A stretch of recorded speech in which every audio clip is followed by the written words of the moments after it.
कोई भक्ति करता है उसको भगत जी कहते हैं, शराब पीता है उसको शराबी कहते हैं, चोरी करता है उसको चोर कहते हैं, डाके मारता है उसको डाकू कहते हैं। अब जैसे पहले कोई कैसी भी गलती करता था, अब भक्ति कर रहा है तो वो भगत जी हो गया। एक भक्त था हमारा सेवक, तो उसने नाम लिया और वो हमारी रिश्तेदारी में भी पड़ा है, तो वो उसने नाम ले लिया। तो उसका भाई जो है शराबी एक नंबर का, क्योंकि ये शराबी जो होते हैं ना, ये आदमी बहुत कम मिल पावे। वैसे शराब उतरे पाछे तो बहुत अच्छे बतलाते हैं, शराब पिए पाछे फिर ये किसी के काबू के नहीं होते। तो पहले गांव गांव में सत्संग करने पाठ करने जाते थे। और एक और भगत था जो दिल्ली साइड का, उसने नाम लिया था। तो उसको ये बताया गया था कि आप वहां आ जाना, वहां 3 दिन सत्संग करेंगे हम गांव में। उनका एड्रेस बता दिया। तो उसमें जो जिसका हमने पाठ करना था उसका भाई का पाठ था, शराबी का। तो भाई के न कम जाने थे, उसने ज्यादा जाने थे। वो ड्राइवर था रोडवेज का, वो हमारी रिश्तेदारी में पड़ा है, उसका भीम नाम। तो हमने साथ में एड्रेस ये लिख रखा था कि कृष्ण ने ना जाने तो भीम ड्राइवर पूछ लियो। बोला ठीक है। तो उसने आके पूछा, बोला भाई सत्संग है वहां जाना हमने। बस अड्डे से दूसरी तरफ उनके घर थे। तो वो एक आदमी मिल गया ना, बोला किस जगह, बोला उसने बताया कि भीम ड्राइवर अरका जाना। बोला उनका किसा सत्संग होता, एक नंबर का शराबी है, वहां कहा सत्संग होता। उसको पता नहीं था, दूसरे से पूछा, उसने भी नहीं कहा। बोला वो भीम ड्राइवर शराबी गए, वो किसी सत्संग कराओ भाई, वो घर जरूर बता देंगे, आगे चला जाए इस साइड में, वहां पूछ लिए। जगह बताते चले गए, 4 मिले, 4 ये शब्द बोले कि वो किसा शराबी हो, किसके, वो तो शराबी है। तो वो पहुंच गया वहां पर, उसने सत्संग सुन भी, वो तो नाम लिए रखा था उसने। तो दूसरी बार फिर 6 महीने के बाद, 1 वर्ष के बाद फिर दोबारा सत्संग था वहीं पर। तो वही भगत फिर उसको पता लगा कि वहाँ सत्संग कर रहे हैं गुरुजी, क्योंकि पहले हम जिस गांव में सत्संग करते थे हमारे भगत वहीं पहुंच जाया करते थे मिलने के लिए, अपनी कोई समस्या समाधान के लिए। तो ऐसे हमने लिस्ट बना रखी होती थी, वो लिस्ट दे देते थे, भी ये कोई पूछा थे बता देना। तो वो भगत फिर उसी गाँव में आया और उनके घर ही से उलट पुलट गाली गलिया में कहे 1-2 आदमी आ ले, तो उसका समझ ना आवे कहाँ सी हो रहा सत्संग।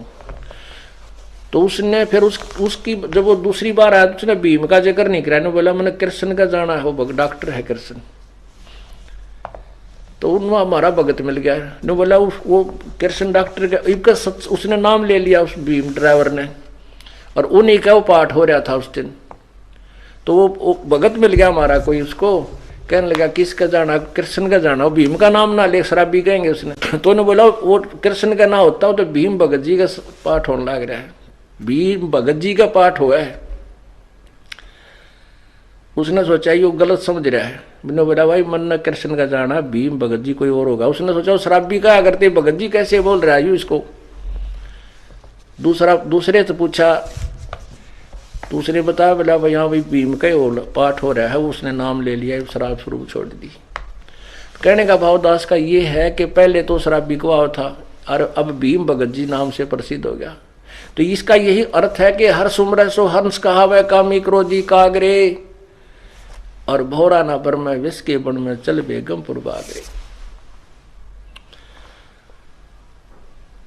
कहने का भाव यह है कि यह संसार एक विषय विकारों का वन है, और जैसे किकर के बबूल का बाग वन हो, उसमें जहां भी जाओगे कांटे लगेंगे। तो ये संसार जो है ये बबूल का वन है, इसमें कदम कदम पर पैरां ना लगेंगे तो मुंह पर लगेंगे, कितने न कितने हाथ में लगेंगे, यानी कोई न कोई कष्ट इस संसार में आपको बना ही रहेगा। बेगमपुर बाग में चलो जहां पर कांटे नाम की चीज नहीं, बेगमपुर, बेगम जहां कोई कष्ट ना हो, कोई दुख ना हो, कोई गम ना हो।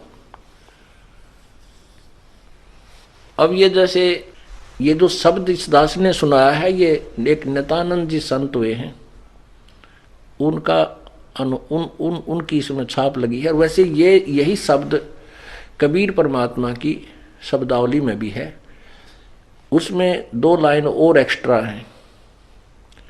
तो ये संतों ने ऐसे एक दूसरे की, ज्ञान से ही ज्ञान होता है, उनके ज्ञान सुन के इसने अपनी तरफ से बना दिया। बाकी संकेत यही है, जीव को बुराइयों से हटा करके और अच्छाई की तरफ ले जाना। अब जिसको जितना ज्ञान है वो वहीं तक बोल सकता है।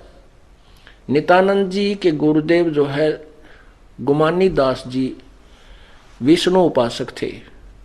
अब इन संतों ने, भक्तों ने स्वर्ग को ही बेगमपुर मान रखा है, लेकिन स्वर्ग जितना दुख की तभी को नहीं, क्योंकि हम सुख मान रहे हैं इस गोटी सूटी लाड़ने, डांस डूंस देखने, अच्छे फल आहार खाने को, इसी को सुख मान रहे। और वो स्वर्ग में अपने ही पैसों से, अपने ही धन से खूब प्राप्त है, वहां पर पर्याप्त भी है और प्राप्त भी है। कहने का भाव यह है कि हमने वो, इसने जो महापुरुष ने नित्यानंद जी को जो ज्ञान था, इसने स्वर्ग तक के ही जाने के लिए प्रेरणा दी है। लेकिन अब हमें ज्ञान हो गया कि हमें तो सतलोक चलना है, इसलिए हमने इन्हीं प्रेरणाओं से अपने सतलोक की तरफ अग्रसर होना है, बुराइयों से बचना। कहते हैं भौरा ना भर में इस विष के बन में, विषय विकारों का जो जहर रूपी बन है, इसमें मत चल बेगमपुर बाग रे, सतलोक को चल। कबीर साहब के शब्द में, इसी शब्द में, जो कि तो पूरी पंक्तियां ये तो हैं ही, लेकिन लास्ट वाली नहीं, उसमें क्या है कि मान ले तू जाग भी गया, ये जागना नहीं है कि सुबह उठा और हुक्का भर के पीन लग गया और गुड़ गुड़ करने लग गया। कहते उठ सवेरे भरात्मा खू के जाग्या निर्भाग रे, राम सुमरा ना कोई सुख शुक्रम की ना फूटे तेरे भाग रे। अब सुता उठते हुक्का भर के बैठ गया, पता के जाग गया तू, इस तरह चपड़ा रहे तो ठीक सही, एक पाप और शुरू कर दिया। हुक्के में कितना पाप है। 100 नारी जारी करे सुरापान 100 बार, एक चलम हुक्का भरे वो डूबे काली धार।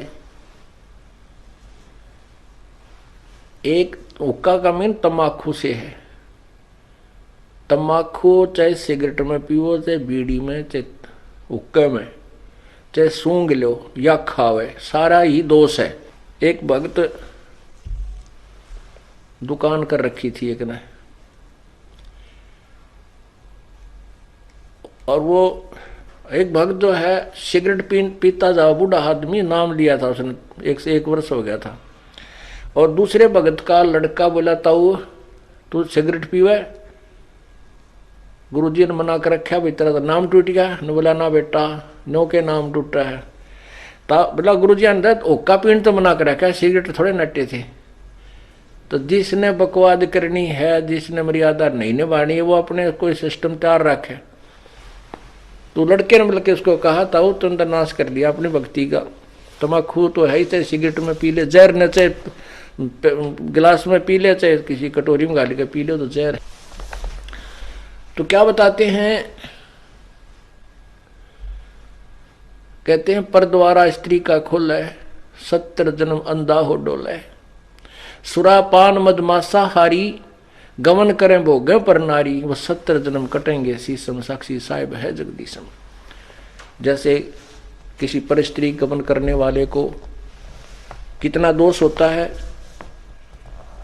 कहते हैं 70 जन्म अंधा हो डोले। फिर सुरापान मदमासा हारी, दारू पीवे, मांस आहार करे और पर स्त्री गमन करे, उसके साथ क्या होगा, सुरापान मदमासा हारी, गमन करे भोग पर नारी, 70 जन्म कटेंगे शीशम, साक्षी साहिब है जगदीशम। कहते हैं उसके 70 जन्म तक बुरी तरह दुर्गति से मृत्यु होगी, कभी मुर्गा बनेगा, कभी बकरा बनकर उसके शीश कटेंगे, यानी दुर्गति से बहुत बुरा हाल होगा। अब उन सबको मिलाकर 100 नारी जारी करे, ओए होए, और 101, फिर कहते हैं मजरा पीवे कड़वा पानी, और 70 जन्म कुत्ते के जानी। ओए होए, शराब पीने वाले के 70 जन्म कुत्ते के होंगे कंटिन्यूस। आगे गधे वाली नंबर जब बाद में होगा, पहले कंटिन्यूस 70 जन्म कुत्ते के होंगे। और कुत्ते का जन्म तो एक कब तीरा। अब तो दारू पी का बकवाद करें, और फिर कुत्ता गंदे नाले का पानी पीता है। तो कहने का भाव ये बता रहे हैं परमात्मा के 100 नारी जारी करे, एक परिस्त्री गमन का कितना पाप है। 70 जन्म अंधा हो डोला है, और 70 जन्म कटे शीशम। और कहते ऐसे ऐसे 100 कुक्रम कर ले, 100 पाप। 100 नारी जारी करे सुरापान 100 बार। एक बार शराब पीने तक कितनी हानि बताई। मदरा पीवे कड़वा पानी, 70 जन्म कुत्ते के जाने। 100 नारी जारी करे सुरापान 100 बार, और एक चलम हुक्का भरे वो डूबे काली धार। उनसे भी अधिक कितना पाप है। कहते एक हुक्का भर के देने वाले को, पीने वाले का तो बेड़ा गर्क होएगा, जो भर के दे उसमें सहयोग देता है उसको भी इतने पाप लगेंगे। वो भी डूबे काली धार अर्थात घोर नरक में डाला जाएगा।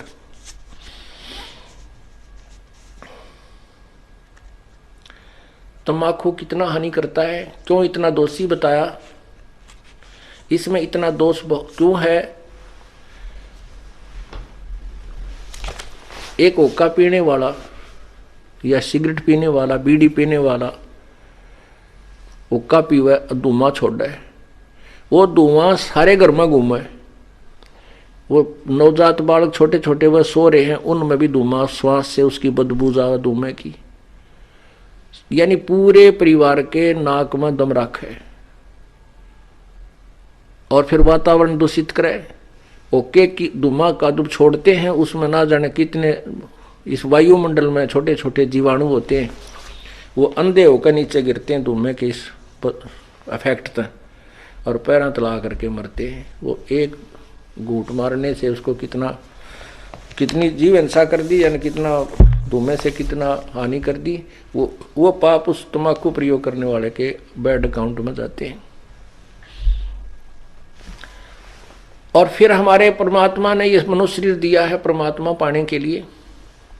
इसमें ये ईड़ा, ये पिंगला, ईड़ा और पिंगला ये 2 नाड़ी बताई जाती हैं अंदर शरीर में, और इनके बीच में मध्य में जाकर के एक सुषुम्ना नाड़ी है जिसकी सुई की नोक टेक है, ऐसा सुराख है जो भक्ति के प्रभाव से ये अपने आप लड्डर की तरह हवा भर के वो खुल जाता है, और फिर उसमें से आत्मा अंदर जाकर के फिर नीचे मूल कमल से प्रारंभ होती है। अब क्या होता है कि उसमें वो तम्बाकू का जो पीते हैं तम्बाकू, और नाका में छोड़ दिया करें, गोटा मारेगा नो छोड़ दिया करें, तो वो धुआं जो है उस सुराख को पालिश कर देता है। परमात्मा के पाने वाले उस मेन गेट को बंद कर देता है। तो इससे बड़ा शत्रु हमारा और क्या हो सकता है। फिर इस जीवन का के फूकेंगे तो ऐसा गधे का ऐसा कुत्ते का, जब भगवान नहीं मिला इसमें, वो रास्ता बंद कर दिया। दास ने ये सत्संग किया, और वो पुण्यात्मा जो बूढ़ा मैं बताऊं था कि भाई बुढ़ापे में सारी उम्र तक खो दी और 65 साल की उम्र हो ली थी, ये सत्संग सुन रहा था ऊपर बैठ कर दूसरे बेटे की छत पर। आगे पाखंडी है, मेरा छोरा भुका लिया, मनमनों का था, मेरे से गंदे गंदे विचार आवे थे आप आए जब आपके। तो उसने पहले हम 3 दिन सत्संग करते थे, 2 रात को, अगले दिन सुबह कर करके फिर भोग लगा के हम प्रस्थान करते थे। तो पहले दिन तो उसने सुना बूढ़े ने सत्संग, और दूसरे दिन तो वो सत्संग जब अगले दिन भी उसने सत्संग सुना, भोग लगना था अगले दिन तो बूढ़ा यानी शाम के समय जब सत्संग खत्म हो लिया वो आ गया, और वो पहले उस बच्चे ने उसके अपने पुत्र वधू ने कई बार ने कहा था तुमने नाश करोगे हैं, यहाँ के बुला लिए, ये नाश करने लग रहे, तुम ऐसे ऐसे करते हो, ये पाखंड क्या कर रहे हो तुम। तो उसकी पुत्र वधू ने सोचा ये बूढ़ा है भी महाराज जी ने कि वो नहीं सी किस कहेगा, ये इज्जत का गाक बनेगा हमारी का। अब बोल रहा कि उसने बाप आकर बैठ गया